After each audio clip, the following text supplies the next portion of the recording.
Sheikh, my mother was a woman of ibadah. I'm not gonna lie to you. She was a woman that at times me and my brothers used to get onto her, like, Mum, come inside. She used to pray outside. Salatul Tahajjud. This is after midnight. This is like, she used to pray in the garden, and I'm like, Mum, what are you doing? And then at one point, she told my brother, she goes, when I turn to Allah, when it comes to the lowest of the levels of the heaven, she said, I don't want no barrier between myself and Allah. No barrier. No barrier. I don't want nothing above me. Yes, we know there is nothing above you anyway. But the way she looked at it goes, I don't even want any building, anything that is man-made. Like your level of contentment with your Lord has to be so far for you to look at it like this. You don't want anything man-made to be in between you and Allah subhanahu wa ta'ala. That's including the roof and the house that we stay in. That's why she used to go in the garden. But I told you this, Sheikh, the du'as of a mother, I'm a witness to this. We would have police come to the house. We have weapons, illegal weapons. And wallahi, they would be standing on the weapon and kicking it around because of the dua of my mother. They are blinded to it. The police are blinded to it. We're witness to this. And we're looking like, this can't be real. Are they that stupid? Nah, it's not stupidity. It's the dua. I remember I went Umrah, Sheikh. I went Umrah to go and see my mum's grave. And this is something that my mum used to do on a week, stuff like daily basis. Every week, every month, 24/7 of the time, 7 days a week. Without fail, she would leave the house around midday just to go and feed pigeons. Without fail, if it's raining, snowing, windy, you name it. Even if there was a tornado, she would go. She goes, this is something that I've picked. Mum, why? It's the small things that you do that is consistent, that are most beloved to Allah. She'll go and do this. When I went to her grave now, wallahi, Sheikh, this is not even exaggerating. Even the brothers with me started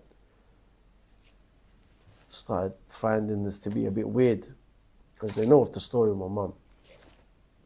I have the whole graveyard. My mum's grave was the only grave that had pigeons around it. Wallahi, you can't make this stuff up, Sheikh. She went to Medina. I remember my Imam said to me that your mother said to the women, because they were with the women going around, she said, your mother said to the women in Medina that I have repented for all of my sins. And I am ready to meet Allah. This is in Medina. But Allah had better things planned for her. Allah didn't want her to pass away in Medina, so she went to Mecca. She did her Umrah. The ladies, when they came to my house after they came back from Umrah, they came back to the UK after the passing of my mum, she said, we never ever saw a woman the way she was. Your mother used to encourage the younger sisters to come and do ibadah in the house of Allah. Your mother used to go to sleep, pretending to go to sleep, wait for your brothers to fall asleep, and then sneak out of the hotel room just to go in front of the Kaaba and pray to Allah subhanahu wa ta'ala.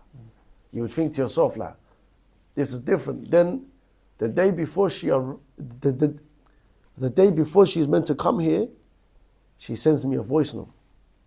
And the voice note is, Assalamu alaikum, Ayman. I hope you're well. I love you. And she goes, Ayman, send me the size of your foot so I can get your foot before I come back. And that's the last time. And because I didn't want to speak to my mother, I didn't want to send her a voice note back. I wanted her to enjoy her time. If I need to get anything, my brothers will get me something. I don't want it for my mom. But the fact that she was still thinking about me, it is what it is, alhamdulillah. And then my mother wanted to return back to Allah in the house of Allah. And she was on their way to come back. In the hotel room, she wasn't feeling too well. And then they told her to sit down, and they got a bottle of Zamzam water. And then when they got her the bottle of Zamzam water, they just said to her, sip it. And she's saying her shahada constantly. And she took 2 sips of Zamzam water. On the 3rd sip, she missed her mouth. Mm-hmm. My brothers told me they missed her mouth. And then they looked at each other and goes, yeah, bro, medical maut is here. They can feel it.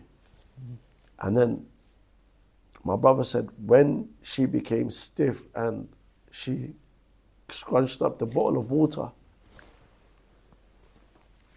they knew there's no going back. They knew this is her final moment. And I remember the people that were there, they said, what we witnessed there, how your brothers, how my little brother, because my little brother was my mum's favorite child. We know this. You see, mothers, they love all the kids equally. But there's that one child they have that special bond with, and that was my little brother that was with her.